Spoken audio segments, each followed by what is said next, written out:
Hello everyone, welcome to Saroj Mishra's YouTube channel. मेरे YouTube channel पर आप सभी का बहुत बहुत स्वागत है। इस वीडियो में हम डिटेल्स कवर करने जा रहे हैं एसएससी सीजीएल 2021 की जो नोटिफिकेशन है, एडवर्टीजमेंट है, पीडीएफ वो रिलीज हो गई है। काफ़ी बड़ी पीडीएफ है एडवर्टीजमेंट की, 69 पेजेस की है। तो वन बाय वन जो मेन पॉइंट्स हैं हम इस वीडियो में कवर करेंगे। ये वीडियो आप अच्छी तरीके से सुने तो आपकी बहुत सारी क्वेरीज या आपके बहुत सारे जो दिमाग में क्वेश्चंस चल रहे हैं उनके आंसर शायद यहाँ पर मिल सकेंगे। इसके बाद भी अगर आप कुछ पूछना चाहते होंगे तो कमेंट सेक्शन में ज़रूर पूछें, उस पर दूसरी वीडियोज़ भी बनाई जाएंगी। तो चलिए आगे बढ़ते हैं पूरी डिटेल्स के लिए ऑफिशियल वेबसाइट की तरफ। तो ये सबसे पहले डेट की बात हम कर लें। ये नोटिफिकेशन आप सभी ने, एडवर्टीजमेंट आप सभी ने डाउनलोड कर ली होगी। 23 दिसंबर से बात थी ऑनलाइन एप्लीकेशन स्टार्ट होने की। पूरे दिन कैंडिडेट्स ने वेट किया। लेट इवनिंग में ये आई है एडवर्टीजमेंट ऑफिशियल वेबसाइट पर। इसके हिसाब से 23 दिसंबर से ही ऑनलाइन एप्लीकेशन शुरू हो चुकी है। 23 जनवरी 2022 23 जनवरी 2022 तक आप ऑनलाइन एप्लीकेशन कर सकेंगे। इसके अलावा जो डेट्स है वो दी हुई है। इसमें टीयर 1, टीयर 2, टीयर 3, टीयर 4, तो ये 4 जो है लेवल्स आपको क्रॉस करने होते हैं फाइनल सिलेक्शन के लिए। तो इसमें जो अभी टीयर 1 की डेट आ गई है अप्रैल 2022, टेंटेटिव डेट है, इसमें फाइनल डेट नहीं है। तो टीयर 1 के लिए अप्रैल 2022 और बाकी जो है उनके लिए नोटिफाई की जाएगी। हम एक एक करके समझेंगे टीयर 1 में क्या होता है, टीयर 2 में क्या होता है, बाकी सभी चीज़ें समझेंगे। सबसे पहले पोस्ट की डिटेल हम देख लें, क्या क्या पोस्ट हैं, एज लिमिट क्या है। ग्रुप बी और ग्रुप सी में डिवाइड किया हुआ है। ग्रुप बी और group C assistant audit officer, assistant accounts officer, assistant section officer, assistant section officer, कई सारे हैं सेक्शन ऑफिसर। उसके बाद फिर इंस्पेक्टर पोजीशन है, assistant enforcement officer, sub inspector, assistant की पोस्ट है, ऑडिटर की पोस्ट है, जूनियर स्टैटिस्टिकल ऑफिसर, और इसके अलावा और बहुत सारे सब इंस्पेक्टर है, टैक्स असिस्टेंट। तो ग्रुप सी में भी काफ़ी सारे पोस्ट हैं।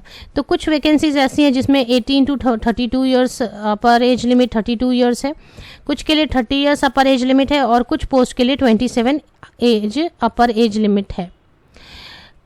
कुछ पोस्ट ऐसे हैं जैसे असिस्टेंट सेक्शन ऑफिसर, उसमें जो मिनिमम एज लिमिट है वो 20 है, नॉट 18, तो 20 साल है मिनिमम, और मैक्सिमम 30 ईयर्स। तो ये सब चेक करके ये एप्लीकेशन डालनी चाहिए कि कौन सी पोस्ट के लिए क्या एज लिमिट होने वाली है। अब अगर एज में रिलैक्सेशन की बात करते हैं तो एज में रिलैक्सेशन ज़रूर मिलती है as per government of India norms, तो ये होती ही है। अब इसमें जो है आपको कब कौन से डेट से एज कैलकुलेट करनी है, क्योंकि एज कैलकुलेशन काफ़ी क्रूशियल होती है, बहुत कैंडिडेट्स की बिल्कुल बॉर्डर लाइन पर होती है। तो आपको एज कैसे कैलकुलेट करनी है वो यहाँ पर दी हुई है। पेज नंबर 4 आप चेक कर लें। जो बॉर्डर लाइन पे कैंडिडेट्स हैं तो वो पेज नंबर 4 पर चेक कर लें कि कौन कौन सी डेट लेकर मिनिमम एंड मैक्सिमम एज आपको कैलकुलेट करनी है। पेज नंबर 4 को आप चेक कर सकते हैं।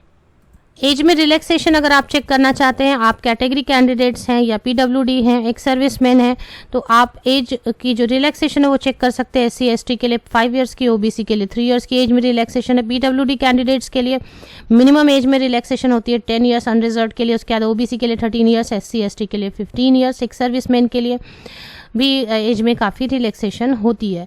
डिफेंस पर्सनल के लिए भी कुछ रिलैक्सेशन है, तो ये आप चेक कर सकते हैं। इसके बाद यहाँ पर additional permissible relaxation in upper age limit for group C post. अब ग्रुप सी पोस्ट के लिए और भी रिलैक्सेशन दी गई है, जैसे डाइवोर्सी वुमेन हैं या विडोज़ हैं या जुडिशियली सेपरेटेड हैं, तो ऐसे विमेन कैंडिडेट्स को भी एज में रिलैक्सेशन दी गई है। सेंट्रल गवर्नमेंट के सिविलियन एम्प्लॉयज़ हैं तो उनको भी एज में रिलैक्सेशन दी गई है। तो काफ़ी कैटेगरीज हैं एज के रिलैक्सेशन की, आप चेक कर सकते हैं वन बाय वन। सबसे पहले आपको बता दूं कि कई पोस्ट हैं जिनमें कि सिर्फ ग्रेजुएट होना काफ़ी है। ग्रेजुएट हैं, किसी भी विषय से स्नातक डिग्री है, किसी भी विषय से आपने ग्रेजुएशन की हुई है, बैचलर डिग्री है, तो आप एप्लीकेशन डाल सकेंगे। कुछ 4-5 पोस्ट ऐसे हैं जिनमें खास ग्रेजुएट ही चाहिए।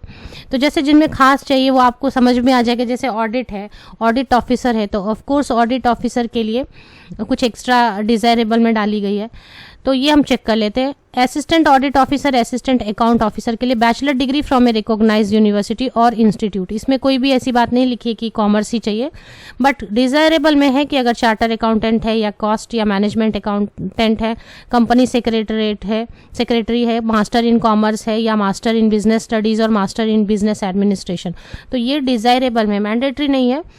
लेकिन डिज़ायरेबल में। जूनियर स्टैटिस्टिकल ऑफिसर के लिए जो पोस्ट है उसमें bachelor degree in any subject from a recognised university और institute with at least 60% in marks in mathematics at 12th level. तो ये जूनियर स्टैटिस्टिकल ऑफिसर में किसी भी विषय में स्नातक है तो चलेगा, बट अगर 12th में मैथ्स था और मैथ्स में 60% था तभी आप एप्लीकेशन डाल सकेंगे।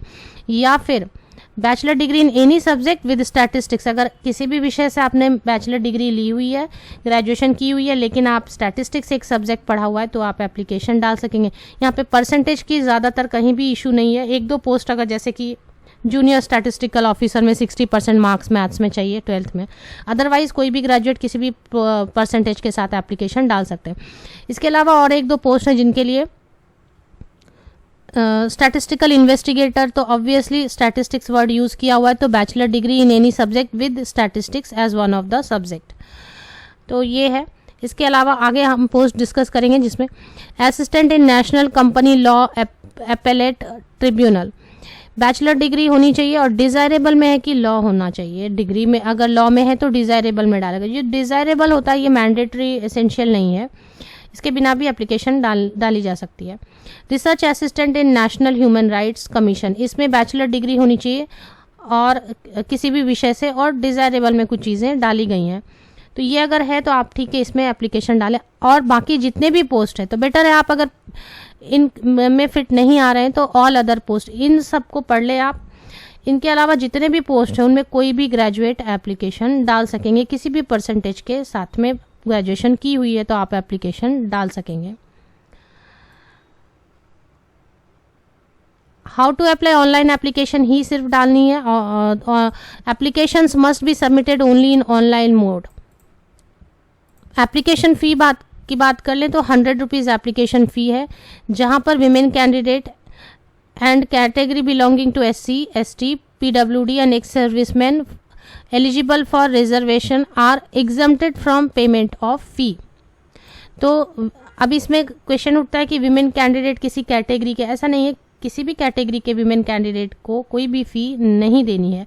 तो SC, ST, PWD, ex serviceman, ESM, ये एक्स सर्विसमैन में ESM को, और women candidate any category exempted from application fee. Exam centres अगर आप पहले ही चेक करना चाहते हैं कि कहाँ कहाँ पे एग्ज़ाम सेंटर हो सकती है तो पेज नंबर 13 पर आप चले आएँ। यहाँ पे आपको एग्ज़ाम सेंटर और कोड दिए हुए हैं। तो बिहार और उत्तर प्रदेश में कहाँ पर, ऐसे राज्य के हिसाब से सभी जगह पे दिया हुआ है कि कहाँ कहाँ पे आपके एग्ज़ाम सेंटर्स हो सकेंगे। तो काफ़ी सारे सेंटर्स दिए हुए हैं एक स्टेट में, जैसे नज़र आ रहा है 1, 2, 3, 4, 5, 6, 7, 8, 9 इतने सारे हैं। अब यहाँ पर a candidate has to give option for 3 centres in the order of priority. आपकी जो प्रायोरिटी है मीन्स फर्स्ट आप जहाँ जाना चाहते हैं, सेकेंड आप जहाँ जा सकते हैं, थर्ड आप जहाँ जा सकते हैं एग्जामिनेशन के लिए। तो प्रायोरिटी के हिसाब से 3 सेंटर्स आपको फॉर्म फिल करते वक्त फिल करने हैं, वो आप ध्यान से देख लें। सेंटर्स को भी ध्यान से पहले ही चेक कर लें, उसके बाद आराम से ऑप्शंस पिक करें। अभी हम एग्जामिनेशन का प्रोसेस समझ लेंगे। टीयर 1 है, टीयर 2 है, टीयर 3 है एंड टीयर 4 है। इंटरव्यू यहाँ पर नहीं होती है, तो इंटरव्यूज़ अभी नहीं होते हैं। तो कैसे टीयर 1, टीयर 2, टीयर 3, टीयर 4 कैसे आगे बढ़ता है तो ये हम देख लेते हैं। Tier 1 and tier 2 will consist of objective type multiple choice question. तो जो आपका टीयर 1 है और टीयर 2 है ये कैसे होते हैं, वस्तुनिष्ठ प्रश्न आप जिसे बोल सकते हैं या ऑब्जेक्टिव टाइप क्वेश्चन बोल सकते हैं। अब ये क्वेश्चंस इंग्लिश में भी होते हैं और हिंदी में भी होते हैं। तो आप जिसमें कंफर्टेबल है इंग्लिश में तो इंग्लिश में, या हिंदी में कंफर्टेबल है तो हिंदी में आप कर सकते हैं आंसर। तो The question will be set both in English and Hindi except for English comprehension. English comprehension में हिंदी नहीं होगी, of course वो तो इंग्लिश में होगी इन टीयर 1, टीयर 2। तो टीयर 1 और टीयर 2 आप समझ गए होंगे कि टीयर 1 और टीयर 2 ऑब्जेक्टिव टाइप क्वेश्चंस होते हैं, मल्टीपल चॉइस वस्तुनिष्ठ। अगर आपको एग्जाम की टीयर 1, टीयर 2 की देखने की किस तरीके के कितने कौन से इससे क्वेश्चन आते हैं तो पेज नंबर 16 पेज नंबर को आप विजिट कर सकते हैं। टीयर 1 में निगेटिव मार्किंग होती है 0.50 की हर रॉन्ग आंसर के लिए। एक रॉन्ग आंसर के लिए 1 रॉन्ग आंसर के लिए 0.50 आपके कट जाते हैं, डिडक्ट हो जाते हैं टीयर 1 में। टीयर 2 में there will be negative marking of 0.25 for each wrong answer. तो एक रॉन्ग आंसर के लिए टीयर 2 में 0.25 आपके कट हो जाते हैं। Tier 2, paper 1 and paper 2 are compulsory for all the post. Tier 2, paper 3 will be only for those candidate who apply for, तो कुछ खास जो पोस्ट है उनके लिए Tier 2 का पेपर 3 है. Tier 2 में एक पेपर 3 होता है, वो कुछ खास पोस्ट है, वो यहाँ पे लिखा है 13.7.5. इन पोस्ट के लिए अप्लाई कर रहे हैं तो Tier 2 के पेपर 3 आपको देने होंगे. इसी तरीके से और भी है, पहले हम देख लेते हैं Tier 1 में क्या क्या मेन सेक्शंस है जो पूछे जाते हैं. तो Tier 1 और Tier 2 में जनरल इंटेलिजेंस एंड रीजनिंग है. 25 क्वेश्चन है, 50 मार्क्स. जनरल अवेयरनेस है. जनरल अवेयरनेस के लिए आप रोज की जो न्यूज़पेपर पढ़ते हैं, न्यूज़ देख ले, न्यूज़ की हेडलाइंस होती है मेन वो जनरल अवेयरनेस में वो सब कवर हो जाएंगे. 25 क्वेश्चंस 50 मार्क्स से. क्वांटिटेटिव एप्टीट्यूड होती है, 25 क्वेश्चंस होते हैं और इंग्लिश कॉम्प्रिहेंशन होती है. तो ये Tier 1 एंड Tier 2 के लिए आपको दिया गया है. इसके अलावा और पेपर 1 क्वांटिटेटिव एबिलिटीज, पेपर 2 में English language and comprehension, paper 3 में स्टैटिस्टिक्स, पेपर 4 में जनरल स्टडीज. ये जो क्वांटिटेटिव एबिलिटी इंग्लिश ये Tier 2 के लिए है. Paper 1, paper 2, paper 3, paper 4. तो क्वांटिटेटिव मीन्स आपका अच्छा होना चाहिए, जनरल नॉलेज आपकी अच्छी होनी चाहिए, स्टैटिस्टिक्स वगैरह भी है. तो ये Tier 1 एंड Tier 2 के लिए पेज नंबर 15 से आप चेक कर सकते हैं. Tier 3 डिस्क्रिप्टिव हो जाता है और Tier 4 में स्किल टेस्ट हो जाती है. तो जहाँ पे कंप्यूटर प्रोफिशिएंसी टेस्ट होनी है वहाँ पे computer proficiency, data entry speed वगैरह. तो Tier 4 में स्किल टेस्ट होती है, नो इंटरव्यू. और Tier 3 आपका डिस्क्रिप्टिव होता है. Scheme of examination paper page 15 से आप 16 तक अगर चेक करेंगे तो आपको स्कीम पूरी समझ में आएगी. तो Tier 1 कंप्यूटर बेस्ड होगा, Tier 2 भी कंप्यूटर बेस्ड होगा. Tier 3 डिस्क्रिप्टिव होता है, पेपर और पेन दिया जाएगा आपको, डिस्क्रिप्टिव पेपर होता है. Tier 4 में कंप्यूटर प्रोफिशिएंसी टेस्ट या फिर डेटा एंट्री स्किल टेस्ट होगी. अब यहाँ पर जो है Tier 3 में पेन एंड पेपर मोड होगा, 100 मार्क्स का क्वेश्चन होगा, 1 आवर आपको मिलेगा. डिस्क्रिप्टिव पेपर रहेगा, इंग्लिश या फिर हिंदी में आप लिख सकते हैं. इसमें writing of essay, precis, letter, application etcetera होने वाला है. पेज 25 पे आप आएंगे तो मोड ऑफ सिलेक्शन आपको फाइनल समझ आएगी कि क्या कैसे सिलेक्शन हो रही है. तो अनरिजर्व्ड के लिए क्वालिफाइंग मार्क्स है, minimum qualifying marks in Tier 1 each paper of Tier 2 and Tier 3. तो मिनिमम क्वालिफाइंग मार्क्स Tier 1 और Tier 2 के हर पेपर और Tier 3 में. अनरिजर्व्ड के लिए 30%, OBC के लिए 25% और अदर्स के लिए 20%. पेज नंबर 25 है, अगर आप समझना चाहते कि कैसे. Based on marks scored in Tier 1 computer based examination, candidate will be shortlisted category wise to appear in Tier 2 and Tier 3 examination. तो Tier 1 के मार्क्स के बेसिस पर फिर आपको Tier 2, Tier 3 में अपीयर होने दिया जाएगा category wise. Tier 2 and Tier 3 examination will be conducted for all the candidate qualified in Tier 1. तो जो क्वालिफाई हो जाएंगे Tier 1 में उनके लिए ही फिर Tier 2 एंड Tier 3 होगी. ये तो हमेशा ऐसे सभी एग्जाम में होता है. Tier 1 based on aggregate performance in Tier 1, Tier 2 examination, candidate will be shortlisted for evaluation of Tier 3 examination. तो एवरेज जो एग्रीगेट मार्क्स होंगे Tier 1 और Tier 2 एग्जाम के, उसके बेसिस पर शॉर्टलिस्ट होंगे Tier 3 के लिए. The candidate who are not qualified in Tier 2 will not be eligible for Tier 3. फिर Tier 2 में अगर क्वालिफाई नहीं होते तो Tier 3 में नहीं जा सकते. तो इस तरीके से स्टेप बाय स्टेप आगे बढ़ते हैं.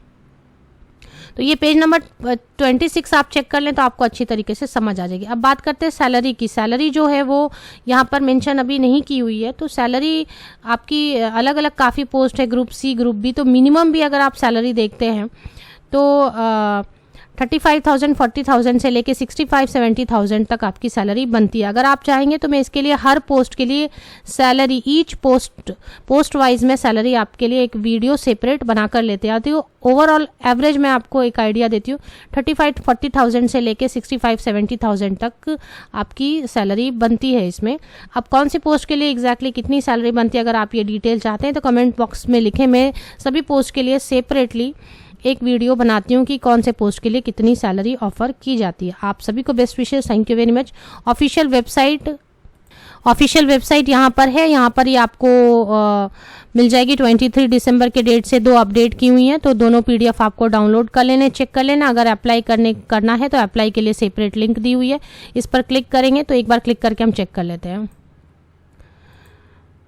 ये इस तरीके से ओपन होगी एप्लीकेशन डालने के लिए।